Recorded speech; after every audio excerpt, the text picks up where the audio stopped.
Welcome to Sleep Sanctuary. I'm Tom, and tonight, like every night, I'm here to keep you company. Let your worries drift away like quiet waves. Close your eyes, take a slow, deep breath, and step with me into another world where stories whisper, time softens, and everything feels just a little lighter.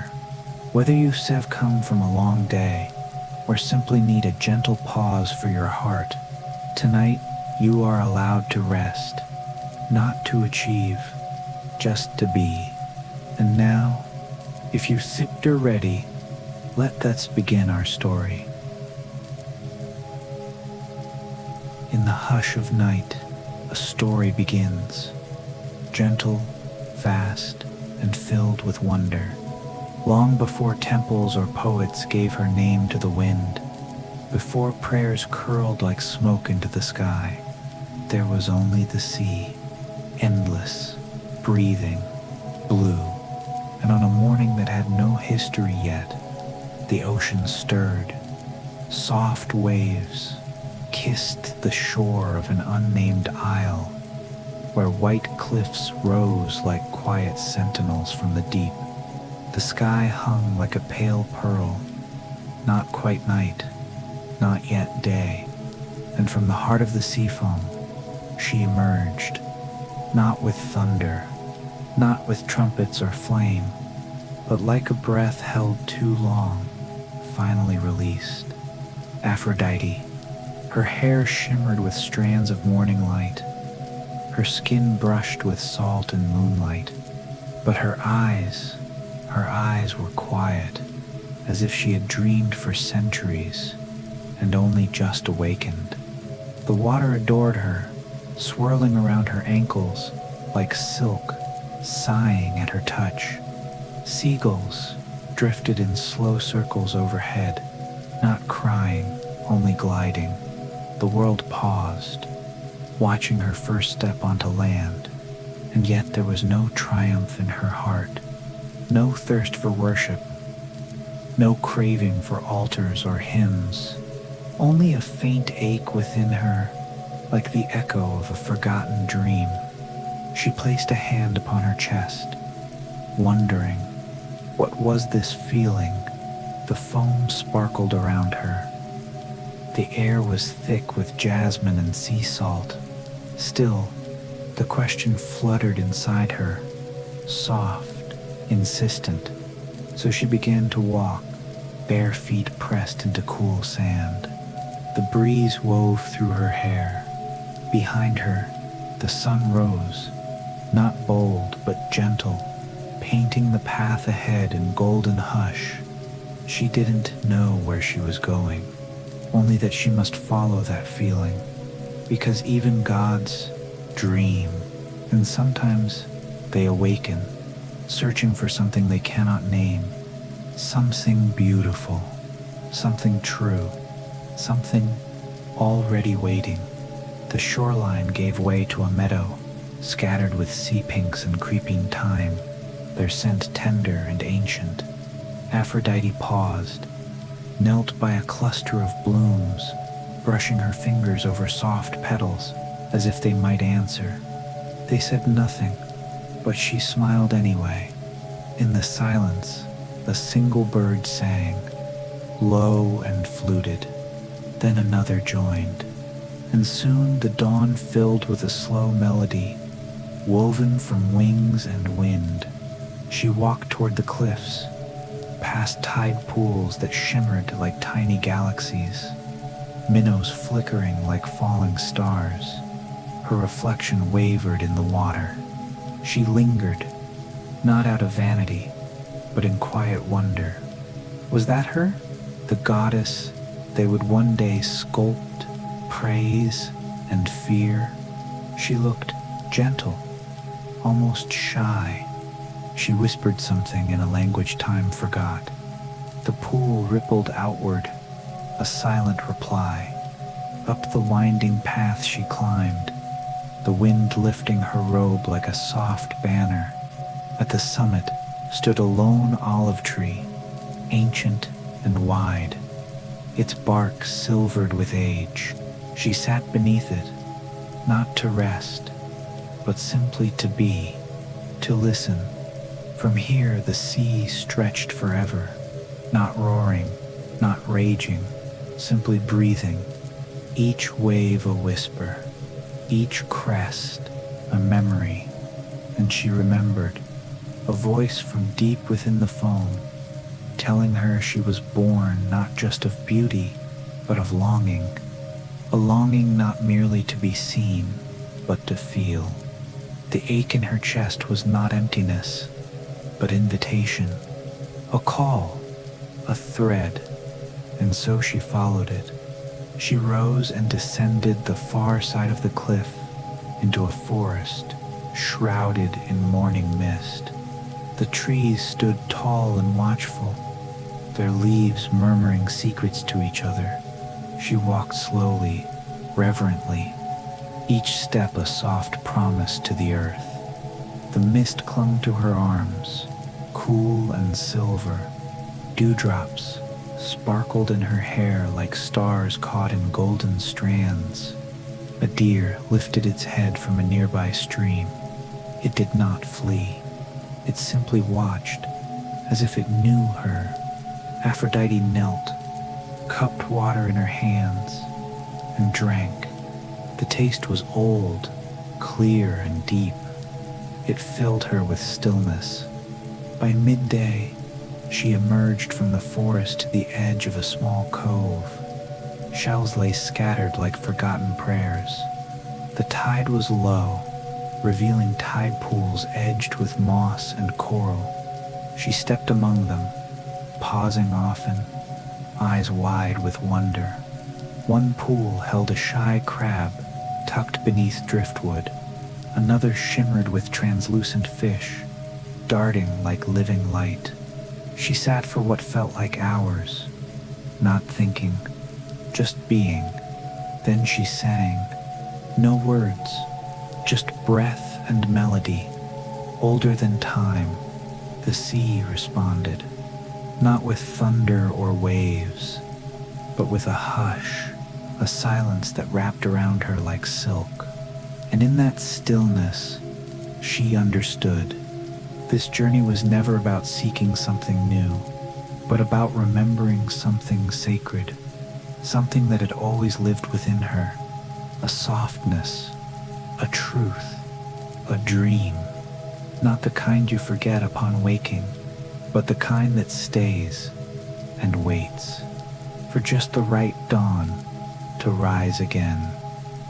The next morning arrived on quiet feet, wrapped in fog and the hush of dew.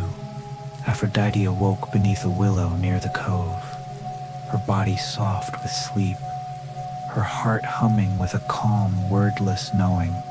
She rose, brushed the sand from her skin, and followed a path that seemed to appear just for her, a narrow ribbon of earth, winding gently between hills still wrapped in dreams. The air was sweet with wild clover and something older, a hush of memory.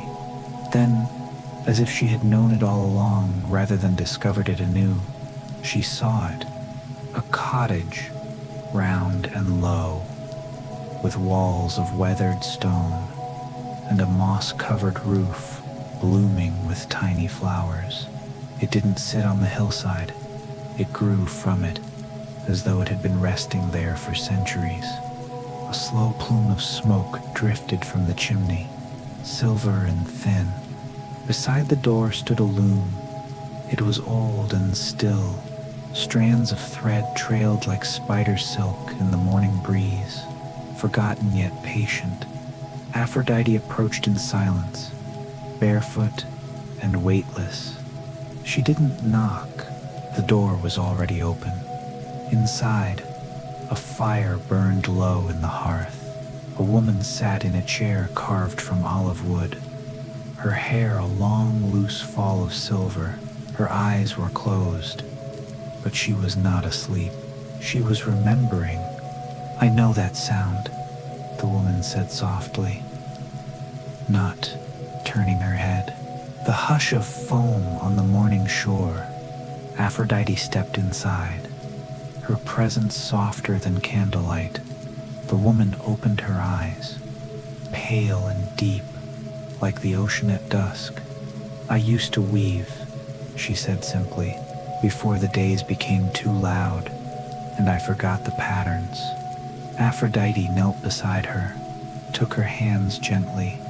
The fingers were twisted with time, the skin thin as parchment, but still warm, not just with blood, but with story. "You haven't forgotten," Aphrodite whispered, only paused. Outside, the wind stirred the ivy on the stone walls. A bird sang, slowly, as if it too was remembering a song. They sat together in stillness, goddess and mortal, connected not by words, but by being. After a while, Aphrodite rose and walked to the loom. She laid her fingers gently on its frame. Dust lifted like a sigh. The wood recognized her. She didn't begin weaving. She listened. The woman stood, slowly, and moved to stand beside her. Her hand reached for the shuttle. It moved once, then again. The motion was stiff, uncertain. Then gradually, it began to flow. The threads began to meet. One dusky blue, one soft rose, one pale as the edge of dawn. The loom began to sing, not a song of sound, but of rhythm. The rhythm of hands returning to purpose, the rhythm of stillness becoming movement.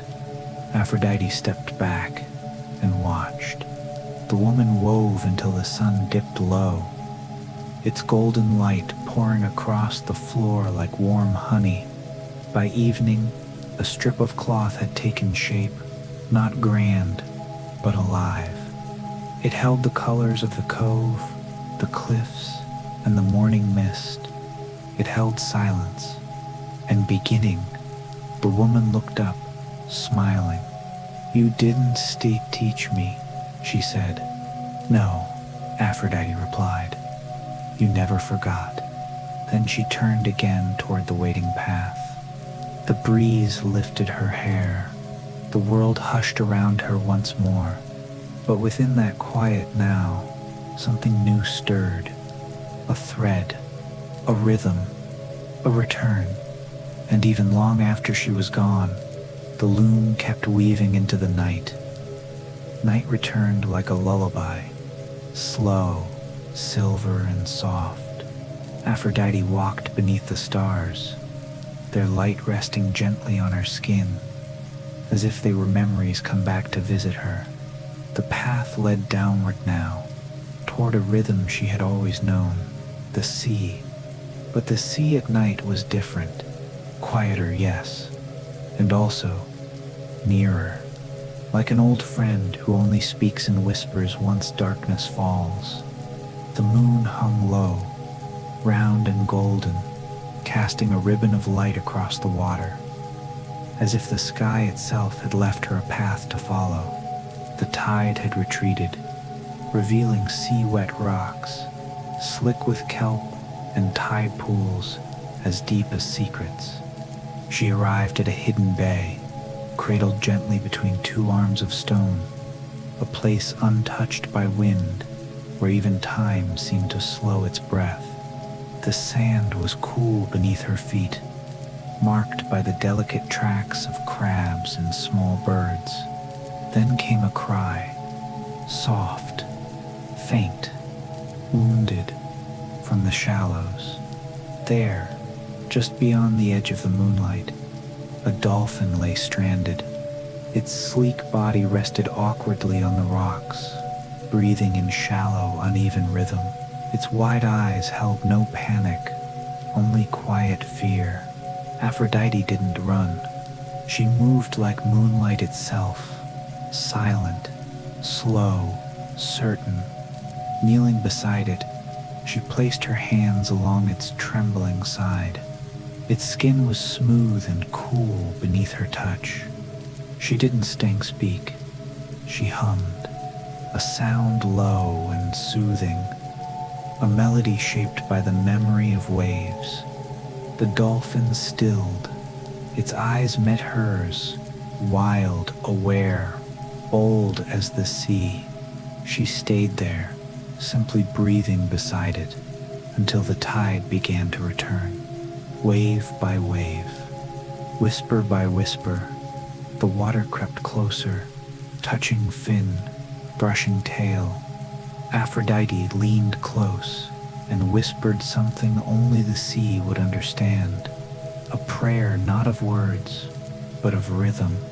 And when the water rose high enough, the dolphin stirred, not with panic, but with trust.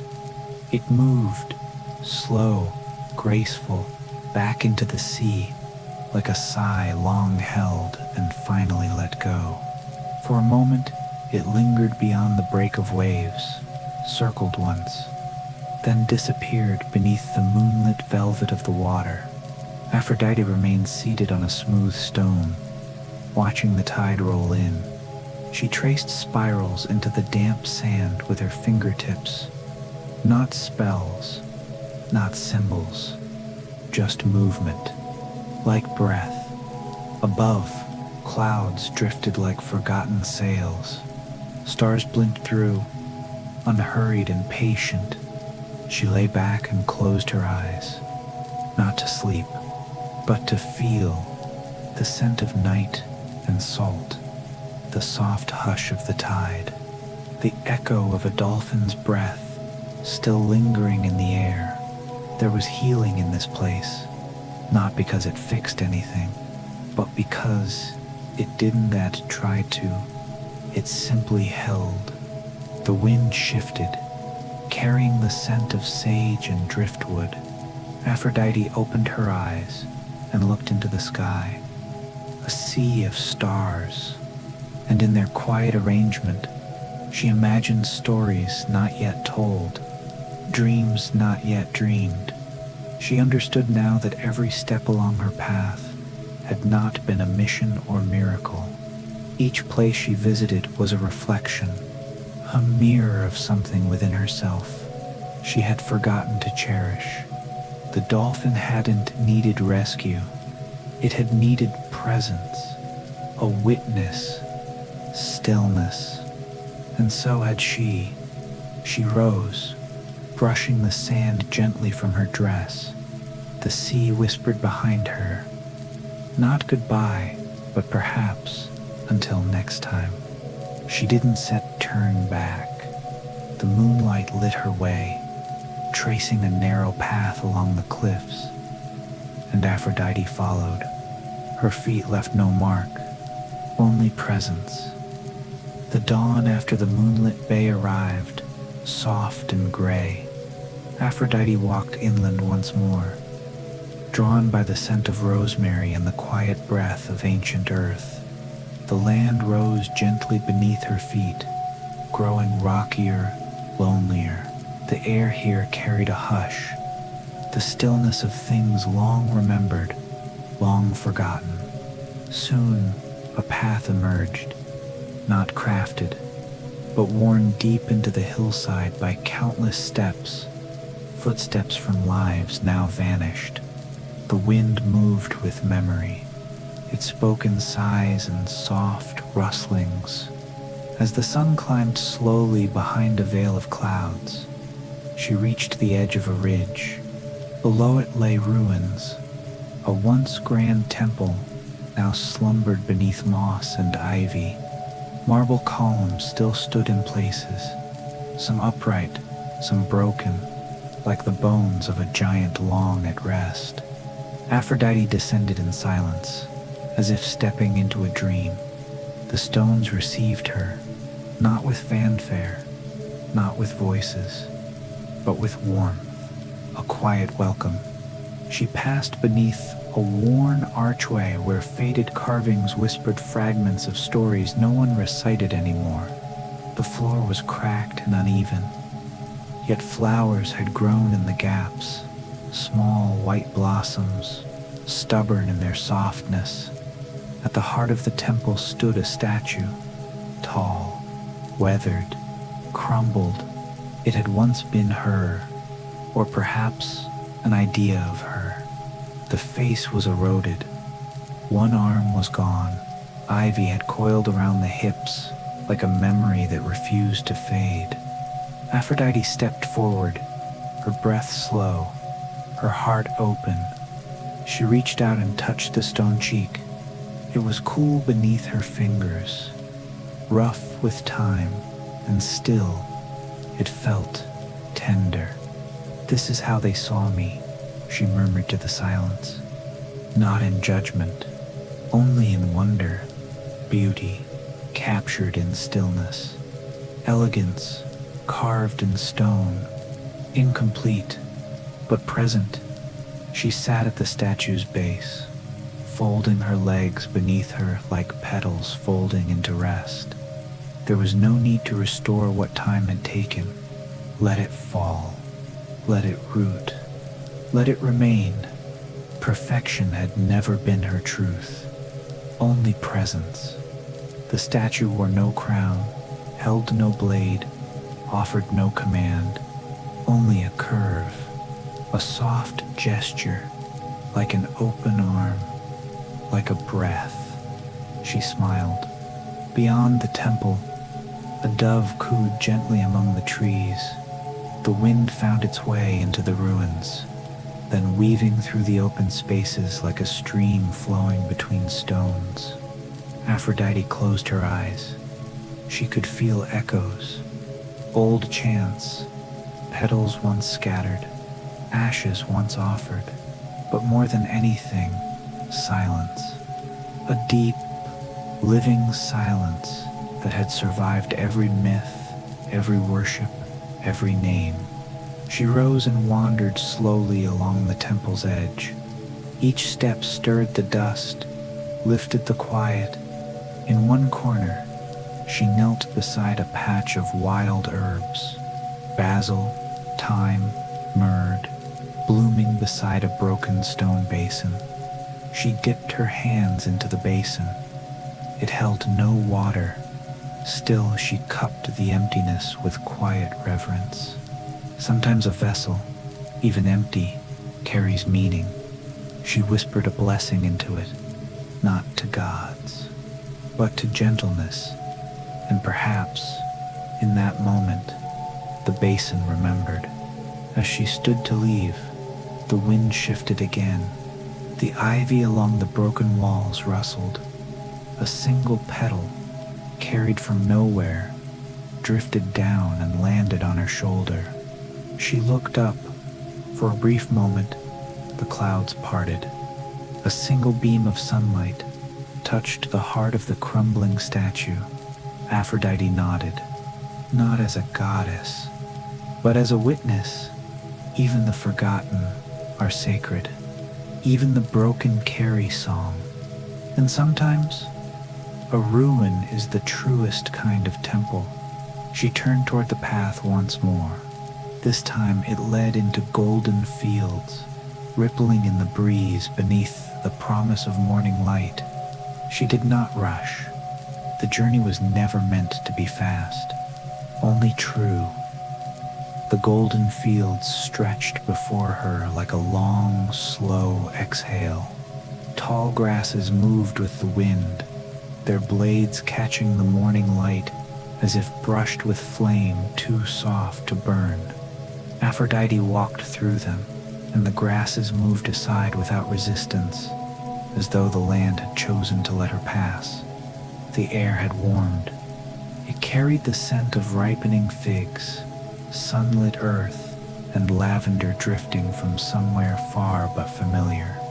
At the heart of the valley stood an olive tree, solitary, immense, older than any name. Its branches opened wide like arms, remembering how to hold. Its trunk twisted with age, its bark lined with the quiet weight of centuries. Aphrodite approached without hurry. The ground softened beneath her feet as she stepped into its shade. The leaves stirred gently above, whispering in a language too old for words, a language made of stillness. She circled the tree once, her fingers tracing the textured bark. There were no carvings, but the tree bore shapes, spirals, knots, ridges, formed not by hand, but by time and waiting. She found a place near the roots and sat, cross-legged, bare-skinned, quiet-hearted, and there she let go of walking, of seeking, of the image others once held of her. The wind brushed over her, soft as breath, cool against her cheeks, gentle in her hair. Aphrodite began to dream, not like mortals do, in fitful sleep and wandering thought, but like the earth dreams, steady, ancient, slow. In that dream, she saw the old woman at the loom weaving threads of time rather than cloth. She saw the dolphin beneath the starlit sea, gliding in silence, light trailing from its body like a forgotten hymn. She saw the broken statue, half buried in ivy, surrounded by blooming flowers that no one had planted. But more than what she saw, she felt the ache that had followed her since she rose from the sea foam. That gentle, persistent ache had softened. It had changed, not into sorrow, not into yearning, but into space. A quiet openness, like the pause in a deep breath, like a gaze held not in need, but in recognition, like a heart no longer searching for what it already holds. And within that space, peace. The tree above her creaked softly, not in protest, but as though it too was remembering, as though it had once known what it meant to hold a goddess in its shade. Aphrodite opened her eyes. The sky had turned a pale watercolor blue, brushed with cloud. An olive dropped from the branch above and landed in her palm. She caught it, smiling. There was no sign in it, no prophecy, just presence. She leaned back into the tree's roots, letting the sun warm her face, her skin, her bones. And for the first time since rising from the sea, she rested, not out of weariness, but because the need to wander had dissolved. The ache had become stillness, and the dream she had followed across waters, meadows, and ruins was not something distant, not a lost love or forgotten place. It was here, in the roots beneath her, in the rhythm of breath, in the spaces between moments. Even goddesses, she now understood, could forget the shape of peace. But peace never forgets them. Above, birds rustled the branches. Insects hummed lullabies through the grass. The world, with all its slowness and softness, held her, and Aphrodite, goddess of love, of beauty, of foam and flame, smiled, not because she had found something new, but because she had remembered something true. And when the breeze rose again, carrying petals and seeds into the sunlight, she whispered, "Thank you," to the land, to the tree, to the stillness, and to herself. The sun tilted low, casting long golden shadows across the valley, but Aphrodite didn't rise. Not yet. The dreaming was still unfolding, and some dreams are far too gentle to leave. Evening arrived, wrapped in gold. Light stretched across the fields in long, soft bands, casting shadows that moved like silk. Aphrodite rose from beneath the dreaming tree, her movements unhurried, not because she lacked purpose, but because every step was a quiet offering. She followed no marked path now. The direction came from within, Through rolling hills of wheat-hued grass and silent groves of olive, she made her way once more toward the sea. The wind had shifted, cooler now, edged with salt and the hush of memory. In the distance, the horizon spread wide like a cradle of light, and there, waiting without urgency, was the shore. The same shore she had once risen from, but now it felt different. Not because the world had changed, because she had. The waves called to her, not with reverence, not with awe, but with familiarity.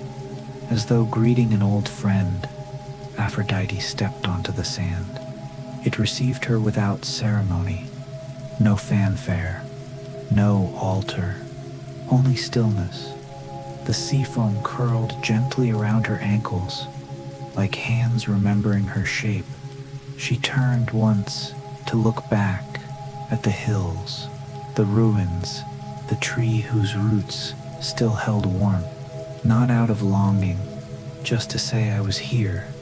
Then she walked forward into the water, step by step, until the sea gathered her once more.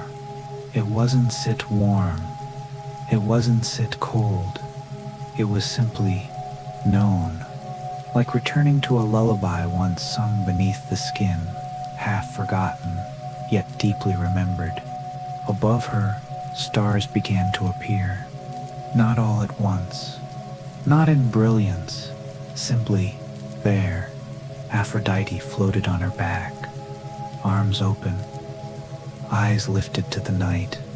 The sea cradled her, the tide moved with her breath, and in that rhythm she understood the dream she had followed through fog and fire, thread and silence, had never been a search for answers. It was always a return, not to a place, but to herself. She closed her eyes, and for the first time in all her immortal years, she slept. The waves whispered their lullaby, the stars kept watch, and the night held its breath, until the next dream was ready to rise.